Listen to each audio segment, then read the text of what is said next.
Halo teman-teman Motovun Indonesia, selamat pagi, selamat siang, selamat malam buat yang nonton. Akhirnya Motovun ya sudah bisa mencicipi Alfa Servo untuk dipakai sehari-hari. Sebelumnya emang kita baru coba jajal first impression atau first ride-nya aja ya. Teman-teman mungkin kalau ada yang belum nonton bisa lihat atau klik linknya di sini. First impression, first ride-nya kami mengenai Alfa Servo. Dan setelah sekian lama akhirnya kita bisa pinjam, kita bisa cicipi, kita bisa ceritain bagaimana impresinya dari Alfa Servo ini dipakai sehari-hari, kemudian juga biaya nge-charge-nya, kemudian juga impresi riding-nya, handling-nya, suspensi, performa, semuanya kita akan ceritain. Nah, ngomong-ngomong, Alfa Servo ini juga sekarang udah memenuhi TKDN, teman-teman. Jadi dia udah di atas 40% dan harganya sekarang jadi 35 jutaan aja. Menarik apa enggak ya kira-kira? Mari kita ulas.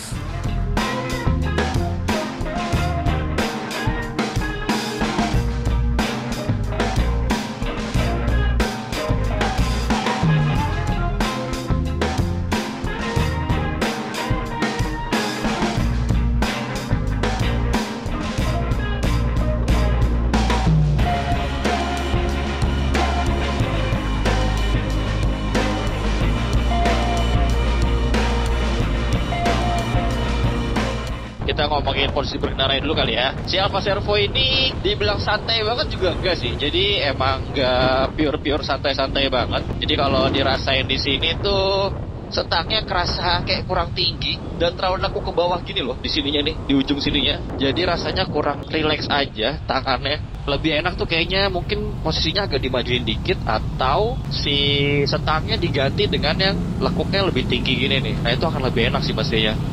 Jadi posisi tangan tuh lebih nyantai lah ada di atas ini gitu kan. Kemudian kakinya nih, ini posisi kakinya juga bisa selonjoran sih emang. Cuman ruang kakinya menurut saya sih agak sempit ya. Karena kalau kita selonjoran gini nih ada bodi di sini nih agak iku keluar. Jadi sepatu tuh nggak napak dengan sempurna gitu. Sepatunya napaknya tuh agak keluar, agak kurang enak aja, kurang PW gitu tatakannya gitu, napaknya. Dan kaki tuh kayak nggak terlindungi sama bodi gitu. Jadi kaki tuh kayak nongol aja gitu, sepatu tuh nongol aja gitu.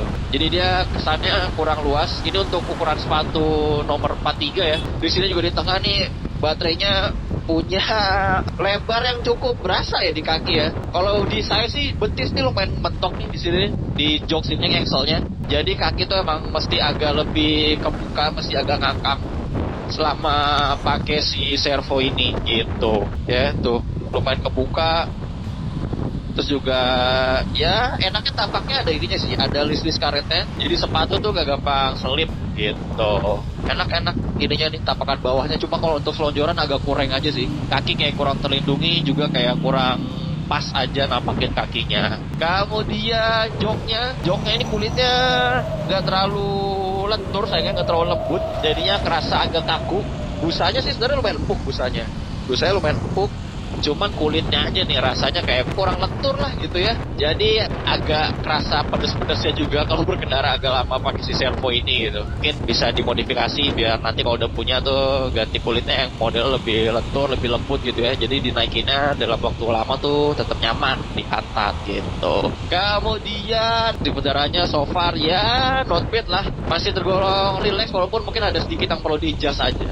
Kemudian kita ke handling. Ya, handlingnya nih ya. Jadi motornya emang bannya gabut banget teman-teman. Jadi itu kurang lebih kayak si Aero. Jadi depannya ban 110, ring 14 inci di belakang, belakangnya tuh 140. Jadi bener-bener gabut banget. Pelak belakangnya aja tuh kalau nggak salah lebarnya 425 atau 4,5 inci gitu. Lebar banget tuh. Makanya handlingnya gak lincah-lincah banget karena kakinya tuh gambut, tapi kita tuh jadi pede aja gitu beloknya. Karena cengkeramannya, gripnya jadi lebih besar gitu ya dibandingkan dengan ban-ban yang size-nya kecil. Dan kalau lewatin lubang juga nggak yang kerasa ambles-ambles banget lah. Kemudian suspensi, nah ini dia sih suspensinya. Saya juga bingung banget. Yang depan sebenarnya gak ada masalah, empuk-empuk aja gitu. Cuman yang belakang ini nih, yang belakang ini tuh asli emang keras banget. Dan kalau kita berselancar di grup sosmednya Alfa gitu ya, forumnya, emang suspensi belakang ini jadi salah satu yang paling dikomentarin sih sama para pemiliknya ya, pengguna-penggunanya. Mereka selalu ngeluhin keras, dan ya emang keras, asli ini keras banget, parah. Mungkin ini tuh jadi salah satu motor Tex yang pernah saya coba yang suspensi belakangnya paling keras sih. Ini tuh udah menuju rigid suspensi belakangnya. Dan saat digenjot ternyata kerasnya tuh bukan keras per, walaupun emang si Alfa ini menyediakan 4 setelan preload kalau salah di belakangnya. Jadi bisa disesuaikan spring preloadnya. Paling kecil tuh tentu aja paling empuk, pernya, dan paling kanan itu yang paling keras. Tapi masalahnya bukan di per, teman-teman. Saat digenjot, itu masalahnya ternyata ada di karakter reboundnya. Jadi karakter baliknya dia saat setelah ambles terus balik lagi ke posisi paling tingginya itu. Nah itu masalahnya. Jadi si servo ini dia suspensi belakangnya tuh terlalu lambat reboundnya. Jadi dia tuh kembalinya dari posisi ambles ke posisi full stroke-nya itu tuh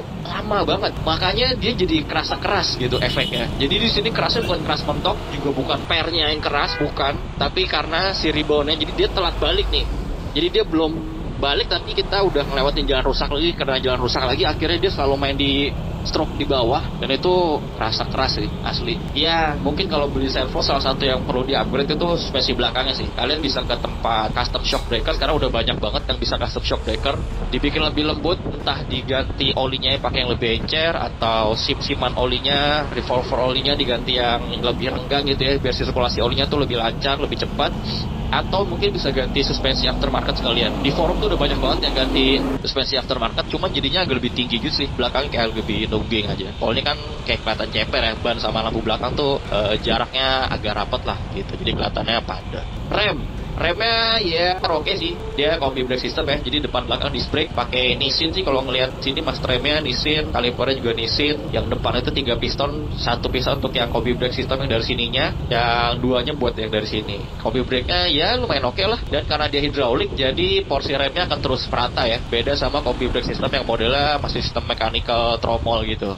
Kemudian kita masuk ke performa kali ya. Kalau performanya untuk si Alfa Servo ini, jujur kalau buat harga tuh sebenarnya mode Eco ini udah lebih dari cukup sih. Karena dia punya top speed itu, meskipun klaimnya kalau nggak salah cuma 65 km per jam, tapi kalau di sini tuh kalau realnya itu bisa 72-73 km per jam. Nah itu sebenarnya udah cukup banget lah buat jalan di perkotaan gitu ya. Nggak terlalu ketinggalan banget. Cuma emang kalau di mode Eco ini, respon tenaganya atau arus yang keluar dari baterai ke controllernya kemudian ke dinamonya itu lebih kecil, nggak sebesar yang pakai urban ataupun yang sport. Jadi ya sesuaikan selera aja lah. Semakin besar arusnya tentu pengaruh juga sama jarak tempuhnya yang akan sedikit lebih berkurang ketika pakai riding mode yang semakin besar gitu teman-teman. Kalau di urban, di sport sih waduh gak usah ditanya deh, itu responsif banget. Apalagi ada ini nih, ada boostnya ya, dia itu ada electric boostnya. Itu kalau sport tuh kalau nggak salah klaim top speednya 103 atau 105 km per jam gitu. Nah kalau pakai boost itu top speednya sama, cuman akselerasinya nih yang lebih ditingkatin. Jadi torsinya lah ya, torsinya tuh lebih gila, cuman dengan top speed yang sama seperti mode sportnya.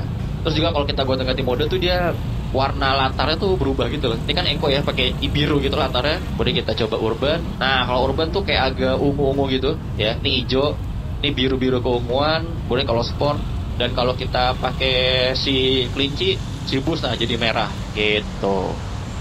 Keren ya. Kemudian dia kan ini pakai mid drive ya. Mid drive, terus tenaganya kurang lebih 13,3 PS kalau nggak salah. Torsinya lumayan besar, dan dia ini punya 2 rasio teman-teman. Jadi dia tuh ada rasio pertama itu kan beltnya, jadi belt depan dan belakang, puli depan dan belakang. Ini beltnya belt fix ya, kayak model Harley gitu, bukan belt kayak motor Matic yang V, bukan V belt, tapi ini belt yang kayak rantai modelnya. Kemudian dia juga punya oli gearbox teman-teman, karena dia pakai gearbox ratio kayak motor Matic pada umumnya. Jadi dia ada maintenance penggantian oli gearbox juga. Jadi dia punya 2 perbandingan, 2 rasio. Makanya emang ini enaknya sih lebih fleksibel ya dalam mengatur karakter motornya, karakter mesinnya. Lebih bisa diatur sama pabrikan mau top speednya seberapa, mau tenaga seberapa. Kemudian juga dengan begitu ini tuh makanya dia punya klaim nanjak itu kurang lebih bisa sampai 17 derajat kemiringannya, bisa nanjak bahkan dengan posisi boncengan gitu klaimnya mereka. Kalau lagi santai-santai gini, macam-macam gini sih sebenarnya paling enak pakai ini, pakai Eco sih. Udah paling oke lah. Gak terlalu menghentak tenaganya, smooth banget. Terus juga di samping itu kita bisa ngirit-ngiritin baterainya. Ini udah 16 kilo perjalanan kurang lebih, tadi 100% dari rumah, dan dia udah berkurang 85%. Klaimnya tuh dia kalau nggak salah 120 km sekian lah ya. Tapi itu bisa dicapai kalau pakai mode eco dan kecepatan maksimalnya cuma 30 km per jam. Aduh, 30 km per jam tuh segini loh, pelan banget. Keburu kena begal. Makanya ya agak susah sih nyampe di atas 100 tuh. Kemarin sempet nyoba pertama kali itu aja range-nya ada di sekitar 70-an kilo lah. Dan ini sih semakin banyak pakai mode eco harusnya semakin jauh ya jarak tempuhnya. Nanti akan kita jabarin di tabel berikutnya. Kemudian juga untuk klaim akselerasinya kita juga tes pakai racebox. Teman-teman bisa lihat di tabel berikut ini kecepatannya akselerasi dari Alfa Servo.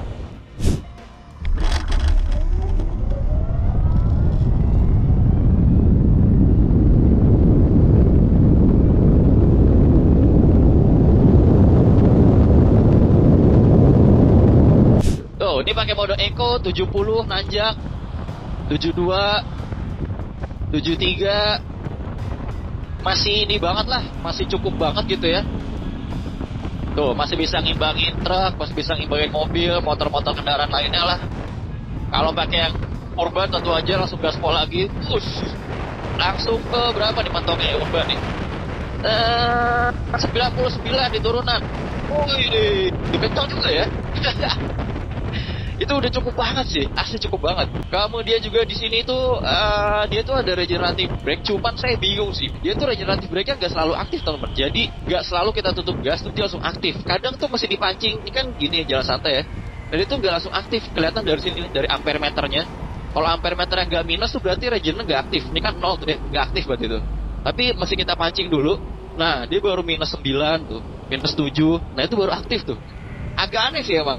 Jadi regeneratifnya nggak aktif saat tutup gas langsung, juga nggak aktif saat ngerem. Jadi dia aktifnya tuh saat apa ya? Saat ada tutup gas yang lebih responsif kayaknya sih.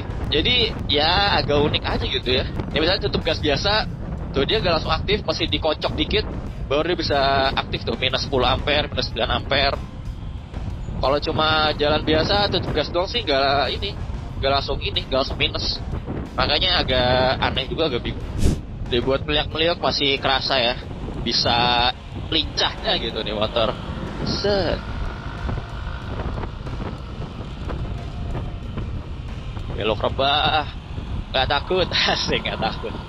Karena emang ini sih bannya lebar, tampakannya lebar, jadi kita pede aja gitu, nggak hajar tikungannya. Coba kita belok lagi. Set aja. Asik. Kemudian ini dia tuh lampunya kan udah full LED ya, cuman sayangnya performa lampunya kalau menurut saya masih kurang banget sih. Padahal kalau kita lihat secara looks depannya itu mewah banget ya. Dia pakai rentetan lampu LED projector banyak banget. Looksnya modern banget, kelihatan keren banget, canggih banget lah gitu. Tapi ternyata performanya agak kurang sih kalau menurut saya. Pancaran cahayanya tuh belum tebel dan gak lebar-lebar banget gitu, agak sayang aja. Kalian bisa lihat nih gambarnya di sini. Jadi ini posisi pas lampu deket, lalu ini posisi lampu jauhnya. Tuh seperti itu. Sorot lampu jauhnya sih lumayan ya, lumayan jauh kerasa. Cuma ya itu kurang tebel, kurang kereng. Jadi kalau di jalan yang kondisinya masih terang, masih ada lampu jalan kayak gitu-gitu tuh, masih ada kendaraan lain tuh agak kurang kereng aja di jalan. Baru bener-bener kelihatan lampunya kalau kita tuh emang ada di jalan yang emang gelap banget gitu ya.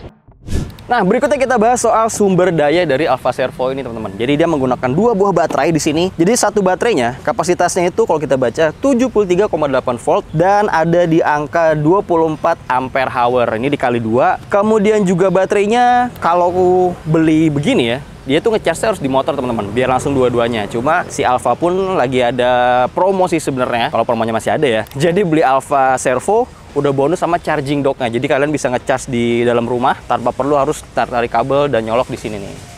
Seperti itu. Nah, kemudian klaim dari 2 buah baterai ini sekali penuh itu kurang lebih bisa jalan 125 km klaimnya. Tapi kecepatan maksimal cuma 30 km per jam di mode eco. Itu sih agak sulit ya dan agak pelan ya. Khawatirnya kita keburu kena begal, keburu kena tabrak atau bikin macet di jalan gitu. Sedangkan kalau saya ngetes selama beberapa hari sih range-nya mungkin di angka 75 sampai 90 km lah sekali baterainya penuh. Jadi kalau untuk 100 km mungkin bisa, tapi emang mesti bertahan banget di mode eco-nya. Kemudian juga harus ngejaga putaran gasnya dan juga speednya jangan terlalu tinggi.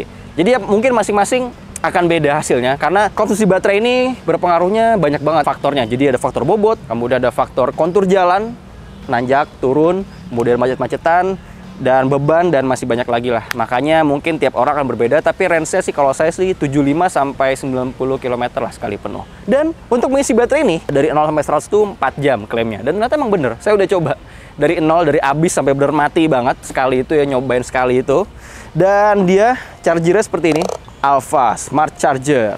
Kalau lihat sini inputnya 100 sampai 240 volt, kemudian juga 6 ampere, tapi outputnya ada di angka 84 volt dan 11 ampere. Nah, saya tidak lupa, tiap kita ngetes motor listrik, ngecharge-nya kita pakai wattmeter ya. Kita ngeliat dayanya berapa yang keluar. Dan emang daya yang keluar dari charger ini tuh lumayan banget lah, yang diperlukan. Makanya emang Alpha sendiri merekomendasikan kalau punya Alpha Servo ini, minimal banget daya listriknya harus 2200 watt. Karena si charger ini nih, dia tuh daya tertingginya itu bisa sampai 1000 watt lah, 1000 sekian watt lah, 1100 atau 1022 watt. Makanya kalau listriknya yang di bawah 2200 pasti akan ngepres banget ya. Makanya minimal banget harus 2200 biar nggak perlu nyebut kulkas, nggak perlu matiin AC buat ngecas si Alpha Servo ini. Oke, kurang lebih seperti itu, 4 jam, daya tertingginya 1100 watt, dan biayanya berapa? Selama 4 jam itu, ternyata charger ini memakan daya sebanyak 3,750 kWh, dan itu kalau dikonversi ke rupiah itu ada di angka Rp5.437. Berarti Rp5.437 untuk di jarak 75 sampai 90 km. Ya masih lebih irit lah ya kalau dibandingin mungkin sama Genio, sama Beat. Itu kan 1 liter pertalite ya, 10.000. Tapi dia mungkin cuma 50 km per liter. Tapi dengan performa yang mungkin akan jauh banget kalau dibandingin sama si Alpha Servo ini. Dan posisi baterai tentu aja ada di tengah teman-teman. Nggak perlu khawatir takut kemasukan air sih. Karena kemarin saya udah coba cuci steam ya. Jadi dia tuh ditutupnya ada ini nih. Ada semacam seal karetnya gitu, lumayan tebal. Jadi dia dicuci steam, tekanannya lumayan tinggi, kemudian pakai salju-saljuan gitu ya. Dia ternyata baterai masih kering teman-teman. Jadi dia batas airnya sampai di pinggir ini aja nih, dan nggak masuk sampai ke baterainya. Lalu baterainya sendiri kurang lebih baterainya bobotnya 12 kg. Langsung aja kita masukin. Di sini dia colokannya ada di bawah. Jadi sekali masuk ini kita nggak perlu nyolok-nyolok lagi ya, karena dia konektornya ada di bawah. Jadi baterainya masuk, langsung masuk ke konektornya. Tinggal ditutup, pastiin si penutup baterai ini rapet. Karena kalau ini nggak rapet, motornya nggak akan mau jalan dan nggak akan mau hidup gitu. Fitur yang menarik juga dari Alpha ini adanya ini nih, speedometer TFT display 5 inci kurang lebih dimensinya. Wih, bagus ya. Gambarnya tajam dan lumayan inilah, lumayan kerasa mewahnya atau premiumnya. Kemudian kita disuguhkan beberapa informasi teman-teman, seperti ini logo park, ini logo kunci keyless. Kemudian ini ada baterai 2, masing-masing 61%. Kemudian di sini ada suhu. Yang atas ini suhu baterai 37 derajat Celcius, yang bawahnya suhu dinamonya 34 derajat Celcius. Yang ini dia tachometer. Kemudian yang bawah ini dia speedometer. Kemudian di sini ada trip, kita bisa ganti pakai mode dia touchscreen. Nah, bisa jadi range. Jadi ini kurang lebih dengan baterai sekian, dia mereka mengakumulasi ini kurang lebih bisa jarak 76 kilo. Kemudian ada odometer, udah 2200, lumayan ya motor tesnya. Kemudian di sini ada volt baterai, di sini ada ampernya. Jadi ini kalau kita gasnya semakin kencang, ampernya arusnya akan semakin besar yang meluncur ke controller, dinamo dan lainnya sebagainya. Kemudian apa lagi ya? Di sini ada menu setting sih. Nah, kayak gini-gini lah. Tuh. Jadi dia ada Bluetooth, ada setting, interface, dan lainnya, brightness, ada unit, language, seperti itu. Dan juga dia punya 2 tampilan. Jadi ini kalau dia terang, dia otomatis latarnya putih. Kalau kita tutup, jadi gelap, seperti itu. Yang keren juga dari Alpha adalah nggak hanya yang One, nggak yang XP, dan juga nggak hanya yang Servo. Mereka tuh dilengkapi dengan sistem IoT teman-teman, jadi Internet of Things. Jadi si motor ini nih, ini dilengkapi dengan kartu SIM card. Jadi dia memancarkan sinyal GPS ke cloud. Habis itu kita bisa pantau semuanya melalui aplikasi. Jadi ada di iOS atau di Android. Jadi kita tinggal download aja My Alpha. Habis itu kita pairing, bisa masukin VIN number-nya atau scan barcode yang ada di bawah joknya. Keren banget nih. Dan isinya, coba kita lihat ya. Set.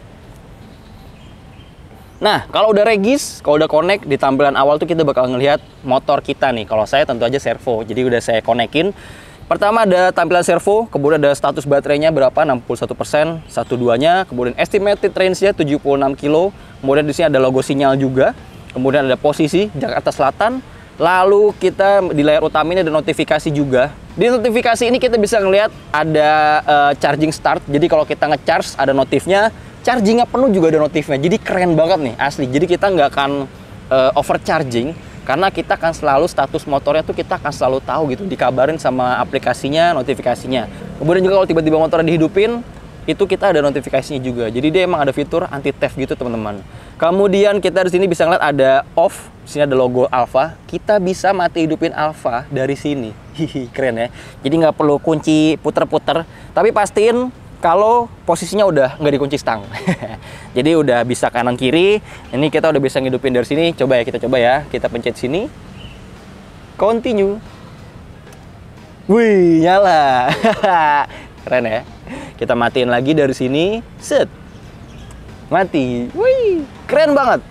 Kemudian juga di sini dia tuh karena dia punya jaringan tersendiri nih. Jadi nggak hanya connect lewat Bluetooth di HP, tapi dia ada sistem pemancarnya sendiri. Jadi dia bisa merekam semua histori perjalanan kita. Jadi kita benar-benar bisa tahu trip kita berapa jauh, average speednya berapa, konsumsi baterainya berapa, durasinya berapa, regenerative braking-nya berapa, sampai informasinya apa lagi nih, banyak banget nih. Coba nih kita ngeliat. Tuh elevation, trip cost-nya dikonversi ke rupiah tuh berapa, riding modes-nya kita banyak pakai mode apa itu ketahuan juga teman-teman. Jadi benar dipantau dari sini. Kemudian kita juga bisa sharing motor ini. Jadi dari satu akun ini, dari satu motor ini bisa sharing misalkan ke grup ya, grup keluarga gitu kan ya. Mungkin yang make ada istri, ada anak, itu bisa di-share dan kita bisa pantau pergerakan motor semua dari aplikasi sini.